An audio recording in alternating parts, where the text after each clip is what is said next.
ବିଲୁ ଏଇଥିରୁ ଜୋକ ନା ଗୁଜି ନା କଣ ଜୋକ ଗୁରା ବିଲରେ ପ୍ରବଳ ଜୋକ ହଉଛନ୍ତି। କାମ ହେଇଥିବ ଦରଜ ହେଇଛି ନା କଣ ତ ପିଲାମାନେ ଘସୁଛନ୍ତି। ଦରଜ ହେଇଯାଇଛନ୍ତି ପିଲା ସବୁ ଘଷାମଟା କରୁଛନ୍ତି।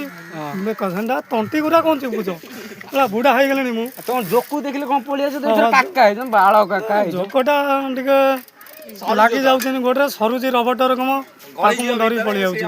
ଇଏ ମୋର ଦିଟା ସେବା ଚଲେଇଛନ୍ତି ମୁଁ କାମରୁ ଆଇଲା ମାନେ ଘଷି ମୋଡ଼ି ଦେବେ କାନ୍ଧରେ ହାତ ଫାତ ପକେଇ ଚାଲିଛନ୍ତି।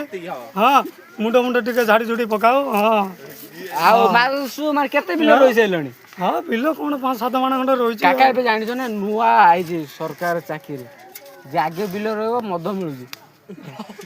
ହଁ ମଦ ମିଳୁଛି ତ ଆଗେ ଯିଏ ରହିବେ ତାକୁ ମିଳିବ କଣ ସେ ମୁଦ ଏଇ କୁକୁର ମୁତ ନହେଲେ ଛେଳି ମୁତ ଏଇଗୁରା ପିଉଛନ୍ତି ଆଉ କଣ। ତମେ ପିଉନ କି? ନା ଆମେ ଆଉ ପିଉନୁ ବୟସ ଗଲାଣି ଆଉ କଣ ଅଛି ବଡି ଅଛି ଏ ବଡିରେ କିଛି ନାହିଁ କଣ ଆମେ ଆଉ କରିବା। ଆଗେ ଟୋକା ବେଳେ ଆମେ ପିଉଥିଲୁ 4-4ଟା ମାନେ ମାଇକିନା ସମ୍ଭାଳୁଥିଲୁ ମାଇକିନା ସମ୍ଭାଳୁଥିଲୁ। ଏବେ ଆଉ ବୟସ ନାହିଁ। ବାହା ହେଇନି କାକା ତମେ ବାହା ହେଲ କେମିତି? ମୁଁ ବାହା ହେଇଛି କଣ ମୋର ବା ବଡି ଆଉ ନାହିଁ ପୁରା ସିଲପାଟି ହେଇଗଲାଣି। ବଡି କଣ ପିଆଟ ଗଳି ପଇଲାଣି ନା କଣ? ପିଅଣ୍ଟ ବୟସ ଗଲାଣି ଆଉ କୋଉଠି ଆସିବ ସେ ବଡି ଅଛି ଯେ ପିଅଣ୍ଟ ଆମର ରହିବ ସବୁ ଗଲାଣି।